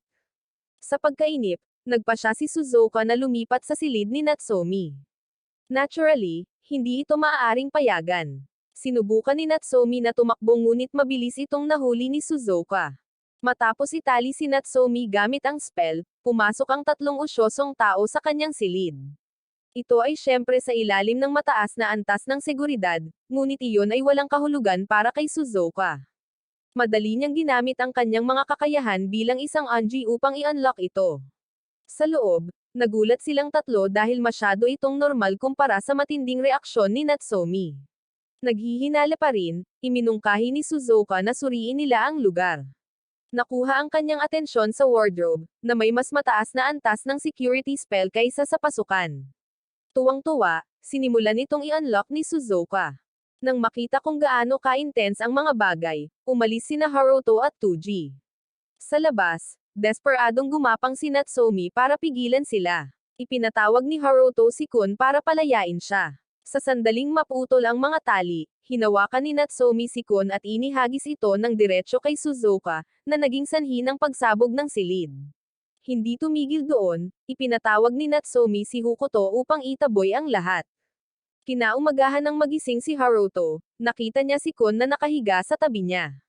Nagising din siya ng alarm at habang nagtataka siya kung bakit siya naruroon, napagtanto ni Kun na nawalan siya ng kakayahang maging invisible. Habang papunta sa paaralan, sinabi ni Haruto sa grupo ang lahat. Hula ni Tuji na nawalan siya ng kakayahan nang ihagis siya ni Natsume kay Suzuka. Binalak ni Haruto na humingi ng tulong kay Jin, ngunit kapwa inalis ni Suzuka at Natsume ang kanilang responsibilidad at umalis. Hindi maintindihan ni Haruto ang nangyayari. Sinabi ni Tuji na ang mga babae ay may kanya-kanyang sikreto. Para naman kay Kun, dahil hindi na siya maaaring maging invisible, hindi niya magawang sundan si Haruto upang protektahan siya. Nang malungkot, nagtapat siya sa estatwa ng tigre. Ngunit pagkatapos ay gumawa siya ng isang desisyon. Kahit na hindi siya maaaring maging invisible, maaari pa rin niyang protektahan siya ng palihim, na sinasabi na isusuot niya ang jacket ni Haruto bilang isang pagbabalat kayo, sinimulan ito ng ilang beses, pagkatapos ay tumakbo patungo sa akademya, palihim na pinagmamasdan si Haruto sa bintana. Sa tanghalian, pinag-usapan ng trio, Haruto, Tuji, at Natsume, kung paano lutasin ang problema ni Kun. Nagtago si Kun sa ilalim ng mesa para makarinig, ngunit wala siyang narinig. Aksidenteng nabunggo ng buntot ni Kun ang isang tao kaya napasigaw sila.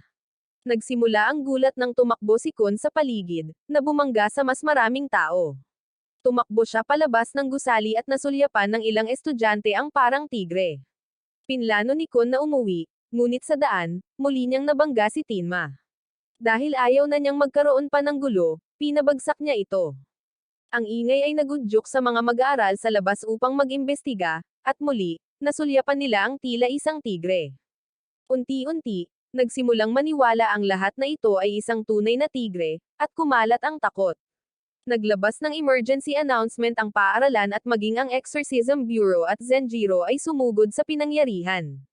Nang makitang lumalala ang sitwasyon, nagmamadaling naghanap si Kun ng ruta ng pagtakas. Nang magkamalay na si Tenma ay natamba na naman siya. Nang matagpuan siya ng isang guro, ipinalagay niya na ang lalaki ay inatake ng tigre. Tinawagan ng principal si Teacher Jin at itinuring ni Zenjiro na seryoso ang kaso dahil ang tigre ay tila nakalusot sa hadlang ng paaralan. Agad siyang nagutos ng masusing paghahanap sa campus. Samantala, si Kun ay natakot at nagtago sa isang puno. Si Suzuka ang unang nakahanap sa kanya at, sa pakiramdam na responsable sa hindi direktang sanhi ng sitwasyon, nagpa siya na tulungan si Kun na makatakas. Ang kanilang plano, pareho silang nagtago sa loob ng coat ni Haruto at sinubukang tumakas. Gayunpaman, mabilis silang nadiskubre ni Zenjiro at walang pag-aalinlangan na sumalakay, na napilitang tumakas. Nang maglaon, iniwan ni Suzuka ang jacket bilang pang-aakit. Tuwang-tuwa ang dalawa, sa pag-aakalang sila ay matagumpay na nakatakas hanggang sa matagpuan nila ang gurong si Jin na nakatayo doon mula pa noong hapon. Nasira din ang jacket ni Haruto sa pag-atake ni Zenjiro. Nang hapong iyon, parehong sina Haruto at Suzuka ay pinagalitan ni Teacher Jin dahil sa hindi pagtupad sa maayos na pangangasiwa ng kanilang Shikigami. Naresolba na niya ang issue ni Kun. Masaya rin si Suzuka, na nakagawa ng ilang masasayang alaala. Hindi nagtagal, ang klase ni Haruto ay binigyan ng isang espesyal na kampo ng pagsasanay. Si Haruto at Natsume ang tila pinaka-excited, masaya na makalayo sa maingay, nakakapagod na lungsod at lalo na sa dalagang laging nagpapahirap sa kanila. Pinaalalahanan sila ni Teacher Jin na hindi ito bakasyon at nakakapagod. Gayunpaman, walang pakialam ang dalawa basta't nagsasaya. Tungkol naman kay Tuji, nagpapagamot pa siya sa ama ni Haruto at sasama sa kanila mamaya. Nang dumating sina Haruto at Natsume sa campsite, napuno sila ng kawalan ng pag-asa nang makita si Suzuka doon. Ipinaliwanag ni Teacher Jin na binigyan siya ng espesyal na pahintulot na lumahok sa pagsasanay. Nagsimula na ang pagsasanay at ang klase ay inutusang gumamit ng simpleng Shikigami para magsagawa ng mga gawain tulad ng pagpuputol ng kahoy at pagluluto. Ito ay kung paano sila tinuruan na kontrolin ang kanilang espiritual na kapangyarihan. Kahit na may mga paghihirap, naging maayos ang lahat. Si Kyuko at Natsume ay patuloy na nalampasan ang iba. Sa isang punto, natapos ni Suzuka ang paggawa ng curry at dinala ito kay Haruto upang subukan. Mas makhang hotpot ito kaysa curry. Naturally, kung tatanggi si Haruto na kumain, iba-blackmail siya ni Suzuka gamit ang mga lihim ni Natsume. Sa sandaling iyon, dumating si Tuji upang iligtas siya at hiniling kay Suzuka na lumabas para makipag-usap. Pagkatapos kumain, kailangang gamitin ng mga estudyante ang kanilang Shikigami para maglinis at maghugas ng pinggan. Habang may bitbit na palayok si Haruto, hindi niya sinasadyang nahulog ito sa hagdanan at sa hindi inaasahang pagkakataon ay bumangga siya sa malamig at tila masungit na babae kanina. Lumapit siya at nagsimula ng usapan. Nang malaman na siya ay isang Shikigami, nagpanggap ang dalaga na hindi siya kilala at sinubukang umalis. Ngunit inilabas ni Haruto si Kun upang hikayatin siyang manatili, hinayaan siyang hawakan ang buntot ni Kun. Bilang kapalit, hinayaan niyang magtanong si Haruto ng anumang tanong. Gusto niyang malaman kung paano kontrolin ang isang Shikigami mula sa malayo. Sumagot siya na isang henyo lamang ang makakagawa ng ganoong bagay. Samantala, ipinakita ni Tuji kay Suzuka ang kanyang demonyong anyo, isang yakay na ipinatawag 2 taon na ang nakararaan ng pinuno ng grupong tulisan na Syndicate Shido, na nagkataong ama ni Suzuka. Wala dito si Tuji para isumpa ang kanyang ama, at gusto lang niyang hiramin ang lakas nito. Dahil si Natsume ay tina-target ng mga tagasunod ni Yako, kailangan niyang protektahan siya at ang lahat. Pagkatapos, ibinahagi ni Suzuka sa grupo ni Haruto ang minsang sinabi sa kanila ng gurong si Hirata tungkol sa sindikato. May mga alingaw ng mga especially iya sa loob ng ahensya ng Anji at ang demand na iyon ay kahit papaano ay konektado sa organisasyon. Tinanong ni Natsume kung siya ba talaga ang Yako reincarnated. Hindi sigurado si Suzuka ngunit naniniwala siyang maaaring totoo ito. Nabasa niya ang ulat ng kanyang ama na binanggit na ang isa sa kanyang mga nasasakupan ay nag-iimbestiga sa ilang mga ipinagbabawal na spell. Isang detalye sa ulat ang namumukod-tangi, ang Croak spell at artifact na minsang isinuot ng tunay na Yako. Kung makuha, makukumpirma nito kung si Natsomi ay tunay na kanyang reincarnation. Ang balabal ay kasalukuyang nasa ilalim ng proteksyon ng ahensya, at maaari nilang subukang hilingin sa ama ni Kyuko na hiramin ito, kahit na maliit ang posibilidad na magtagumpay. Bukod pa rito, muling humingi ng tulong kay Suzuka si Tuji, ngunit tumanggi siya. Ayaw niyang makaladkad ang sinuman sa bagay na iyon. Nang gabing iyon, umupo si Mr. Jin at ang principal para mag-usap. Siyempre, narinig na nila ang buong plano ng grupo ni Haruto. Hindi pa rin nakikialam si Mr. Jin dahil gusto niyang makita kung saan haantong ang mga bagay-bagay. Ibinunyag din niya na ang Crow Cloak sa departamento ng Anji ay peke at ang tunay ay nasa akademya. Samantala, pabalik sa dorm, hindi makatulog si Natsomi matapos ang nangyari noong hapong iyon. Tiniyak siya ni Haruto na anuman ang mangyari, naniniwala siyang siya pa rin ang sarili niya, saka siya naligo. Dahil siya ay isang babae na nagbabalat kayo bilang isang lalaki, kailangan niyang maligo mag-isa sa gabi sa banyo ng lalaki. Habang nagpapahinga, narinig niya ang mga boses mula sa banyo ng mga babae. Naroon sina Suzuka at Kyuko na masayang nagkukwentuhan at naliligo. Napag-usapan pa nila ang tungkol sa pag-iibigan. Alam ni Kyuko na gusto ni Suzuka si Haruto. Kahit na hindi umamin si Suzuka, hindi rin niya ito itinanggi. Tinanong siya ni Kyuko tungkol kay Natsomi. Naalala ni Suzuka ang kanyang ginawa noong summer festival at sinabing talagang kinasusuklaman niya si Natsomi. Kinabukasan, dumating ang tatay ni Natsomi para makipagkita sa principal. May dala siyang shikigami, ibig sabihin ay may darating na malaking bagay. Si Natsomi naman, nagtapat siya kay Tuji na baka kinasusuklaman siya ni Suzuka. Una, pinayuhan siya ni Tuji na ayusin ang kanyang nararamdaman para kay Haruto bago harapin ang anumang bagay. Sa sandaling iyon, si Haruto ay tinawag ni Kyuko upang salubungin siya ng mag-isa. Gusto niyang magtapat sa kanya sa ngalan ni Suzuka, ngunit nagmadali si Suzuka at sinubukan siyang pigilan. Huli na, dahil narinig na niya ang lahat. Gayunpaman, hindi nagbigay ng tugon si Haruto sa pag-amin. Sa halip, ibinahagi niya ang kwento ng kanyang matalik na kaibigan na si Hokuto, kung paano niya ito minahal at hindi niya kayang tanggapin ang iba. Ngayon, kailangan niyang malaman kung sino ang kumokontrol kay Hokuto. Nahulaan ni Kyuko na ang nasa likod nito ay tiyak na isang taong napakahusay at ang tanging naiisip niya ay si Natsomi. Itinanggi naman ito ni Haruto dahil magkaiba talaga ang kanilang mga personalidad. Ngunit nagkataon, narinig ni Natsomi at Tuji ang pag-uusap na iyon. Pagkatapos ng pagsasanay, habang sakay ng bus pauwi, tumingin si Haruto kay Natsomi, na nakatulog na sa pagod at biglang napansin ang laso ng buhok na suot niya.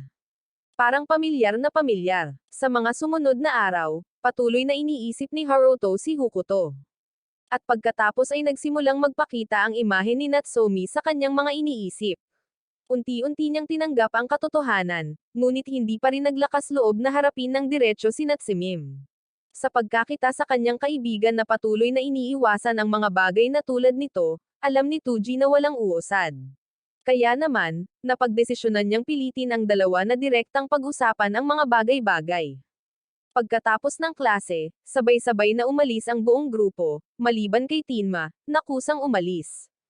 Bilang tagapagmana ng isang linya ng pamilya, marami siyang dapat ipag-alala, at ang ikinababahala niya ngayon ay kung may sapat ba siyang kakayahan na kunin ang korporasyon ng pamilya, isang kumpanyang bumubuo ng artificial na shikigami para suportahan ang Anji. Habang malalim ang iniisip, naabutan niyang nakatayo si Hirata sa harap ng kanyang bahay. Nang magtanong siya, sinabi ni Hirata na naroon siya sa ngalan ng Criminal Investigation Bureau para tanungin ang ina ni Tenma at ang prototype na shikigami na kanyang binuo. Sinabi ni Tenma na maaari siyang makilala sa kanyang kumpanya. Nang marinig iyon, hiniling ni Hirata na umalis muna. Bago siya umalis, nilagyan niya ng anteng-anteng si Tenma. Samantala, sa bureau ng Anji, nagpadala si Duman ng isang kwago sa harap ni Zenjiro, na nagpahayag na siya ay magnanakaw ng Crow Cloak bukas. Agad na nagpulong, sina Amami, Onyo, Moshi, Zenjiro, Band, at Reggie, 6 sa 12 makalangit na general ang naruroon. Nagsimula silang magplano na palakasin ang mga depensa at makuha ang demand sa lahat ng gastos, at ang ministro ay ang may huling salita. Pagkatapos ng pulong, hinarap ni Zenjiro si Onyo at sinabi sa kanya na sa halip ay dapat silang tumuon sa pagpapatibay ng seguridad sa paaralan. Peke kasi yung cloak doon, at yung totoo ay nasa akademya. Sumagot si Onyo na dapat na lang mag-alala si Zenjiro sa kanyang sariling bahagi at malamang na mas alam ito ng ministro kaysa sa kanila. Natitiyak niyang may plano na ang posibilidad na si Duman ay aatakihin ang akademya sa halip na ang bureau. Pagkatapos ng pulong, ipinaalam din ni Amami sa punong guro ang sitwasyon, na nagbabala sa kanya na mag-ingat dahil baka subukan ni Duman na agawin ang balabal. Pagkatapos ay tinawagan niya si Mr. Jin. Samantala, nawala pa rin sa alaala ng bida ang mga araw na kasama si Hokuto mula sa mga masasayang sandali hanggang sa nasaktan nila ang isa't isa. Habang iniisip niya iyon, lalong nag-init ang puso ni Haruto nang malaman niyang si Hokuto si Natsume. Siya rin ay may katulad na iniisip tungkol sa kanya.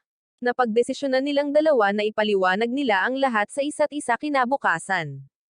Pagsapit ng sumunod na araw, maagang umalis si Tuji para bigyan sila ng space. Habang naglalakad sila, si Haruto ang unang nagsalita, nagtatanong kung kumusta na siya. Pero dahil sa awkwardness at hiya sa pagitan nila, naging tense ang sitwasyon. Nang sa wakas ay nag-ipon siya ng lakas ng loob na tanungin kung si Natsume ay si Hokuto, nagpakita ang may puting buhok. Ngayon lang niya ipinakilala ang sarili bilang si Suza, ang third-year senior sa kanilang dalawa. Sa hitsura ng babaeng upperclassman, ni isa sa kanila ay hindi makapagsalita. Sa silid-aralan, natuklasan nilang umalis na si Mr. Jin at iba pang mga guro ang pumalit sa kanyang mga klase. Sa tanghalian, muling nagtipon ang grupo. Ipinaalam sa kanila ni Suzuka na ang mga praktikal na guro ay umalis sa akademya dahil sa isang emergency. Pagkatapos ay lumabas ang balita, ang Emoji Bureau ay inaatake ng napakalaking bilang ng mga necromancer. Nang sumulpat ang sasakyan ni Duman ay marahas ang reaksyon ng katawan ni Haruto. Dumating ang matanda sa academy at nakipagkita sa principal. Pagkatapos ng isang maikli at hindi produktibong pag-uusap, siya ay unang humampas, na nagpatawag ng isang kayig ng maitim na projectiles upang umatake. Samantala, ang mga necromancer ay sumalakay mula sa labas. Ang punong guro ay naglabas ng 2 batong estatwa ng leon upang harangan ang daanan. Nakaalerto na ngayon ang sitwasyon sa akademya at sinabihan ni Haruto si Kun na kunin ang kanyang staff. Sinimulan ng paaralan ang paglikas ng mga estudyante sa arena. Gayunpaman, nakuha na ng grupo ni Haruto ang atensyon ni Duman. Bagamat mahusay silang pinoprotektahan ng hadlang, naisip na ito ni Duman. Pinaganya niya ang isang anteng-anteng na dati nang inilagay ni Hirata kay Tenma, sinisira ang hadlang mula sa loob. Dahil dito, dumagsa ang mga necromancer sa akademya ng napakarami at pinalibutan ang grupo ni Haruto. Nag-set up si Kyuko ng defensive barrier at saktong dumating si Kun dala ang mga armas. Sa sandaling iyon, si Tenma ay ganap na nilamon ng kawalan ng pag-asa. Hindi lamang siya nabigo sa pagtulong sa kanyang mga kaibigan, ngunit ngayon ay inilagay pa niya ang paaralan sa panganib. Gayunpaman, walang nagsisisi sa kanya. Mahusay ang ginawa niya sa kanyang support role, at walang pamuna sa kanya. Dahil sa lakas ng loob ng mga salita ng lahat, unti-unting nabawi ni Tenma ang kanyang kalooban. Mula sa malayo, tinawag ng principal ang grupo na lumipat sa rooftop at maghihintay siya doon. Sa impormasyong ito, nag-transform si Tuji sa kanyang demonyong anyo upang i-clear ang landas. Habang tumatakbo sila sa hallway, may nakasalubong silang ibang grupo na nakaharang sa daan. Hinarap ni Haruto ang harapan at kinover ni Kyuko ang likuran. At sa wakas, ginamit ni Suzuka ang kanyang spell para tanggayan silang lahat. Habang patuloy sila sa pagtakbo pataas, nakasalubong nila ang pusa ng principal, na nagbukas ng isang lihim na daanan patungo sa rooftop. Muling nagpakita ang mga necromancer, pinilit si Natsume na ipatawag si Hokuto upang alisin sila. Nakarating ang grupo sa tuktok at nakatagpo ang principal. Doon ay hindi nila inaasahan ang isang Fukan altar. Nang nasa loob na ang lahat, naglagay ang punong guro ng proteksyon na harang. Nang matapos siya, dumating si Duman. Tila matibay ang harang, ngunit sa isang mahinang pagpindot lang ay nabasag na niya ito. Inutusan ni Natsomi si Hokuto na umatake, ngunit pinigilan ng mga necromancer ni Duman ang dragon. Sinubukan ni Natsomi na alalahanin si Hokuto, ngunit hindi niya magawa.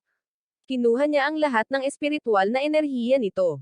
Naisipan ni Duman na gawing alaga niya si Hokuto, ngunit sa sandaling iyon, pumasok si Mr. Jin para pigilan siya. Iyon ang rematch ng dalawa. Sa kanilang unang laban, si Mr. Jin ay nawalan ng paa, ngunit sa pagkakataong ito ay hindi na siya tatakbo tulad ng dati. Si Duman ay nasa sabik sa labanan at pinakawalan niya ang mga necromancer para umatake. Gumamit si Mr. Jin ng mga advanced na spell para itaboy ang mga ito. Sa usok at kalituhan, lumipad siya papunta kay Suzuka at pinakawalan ang selyo nito. Ngayon ay mayroon na siyang sapat na espiritual na kapangyarihan upang lumikha ng isang hadlang upang protektahan ang lahat. Pagkatapos ay bumalik si Mr. Jin sa labanan. Sa pagkakataong ito, una siyang hamampas ng isang talam, na sinundan ng isang serye ng mga pag-atake na nakabatay sa tubig, na ginagawang kahoy ang tubig, at sa wakas ay apoy. Ngunit madaling naiwasan silang lahat ni Duman. Nagpatawag siya ng tubig para maapula ang apoy ni Mr. Jin at inatake siya, ngunit iyon ang sinadya ni Mr. Jin. Nang malapit na siya kay Hokuto, binasag niya ang lupa sa paligid nila at pinalaya ito, na nagpapahintulot kay Natsomi na matawag ang dragon. Ang 2 beses na niloko ay nagpagalit kay Duman. Nang hindi siya binibigyan ng pagkakataong magsagawa ng susunod na spell, ginamit ni Mr. Jin ang teknik na Hayaki Yoho para bitagin siya at nagsimulang umatake ng dahan-dahan. Bagamat nahuli, si Duman ay natatawa pa rin sa tuwa. Pagkatapos ay nag-counter-attack ng sunog at ginamit ni Mr. Jin ang lahat ng kanyang lakas upang harangin ito, na nagresulta sa isang napakalaking espiritual na pagsabog. Nang mawala ang usok, pumuti na ang buhok ni Mr. Jin. Si Duman, gayunpaman, ay talagang hindi isang tao. Nabigla sa kapangyarihan ni Mr. Jin, inimbitahan siya ni Duman na sumama sa kanyang panig. Ngunit si Mr. Jin na may paninindigan, ay mabilis na tumanggi. Galit na galit sa pagtanggi, nagpa siya si Duman na labanan siya ng buong lakas, na kung ano mismo ang gusto ni Mr. Jin. Habang inilalabas ni Duman ang kanyang buong kapangyarihan, ipinatawag ni Mr. Jin ang Tenma-clan Shikigami upang sugpuin ang kanyang espiritual na enerhiya. Pagkatapos ay lumiwanag ang isang magic circle na inihanda kanina ni Mr. Jin at nagpakita ang 5 haligi ng liwanag, na sumisipsip ng lahat ng enerhiya ni Duman. Walang pag-aalinlangan, itinaboy ni Mr. Jin si Duman sa gusali kasama ang kanyang sarili. Gayunpaman, mabilis na pinalipad ni Natsomi si Hokuto para iligtas siya. Ang mas nakakapagtaka, sa kabila ng pagkabali ng katawan ni Duman na may bali sa mga paa, nagawa pa rin niyang lumaban. At ito rin ay nasa loob ng mga kalkulasyon ng guro. Umalangaw mula sa malayo ang tunog ng isang motorsiklo.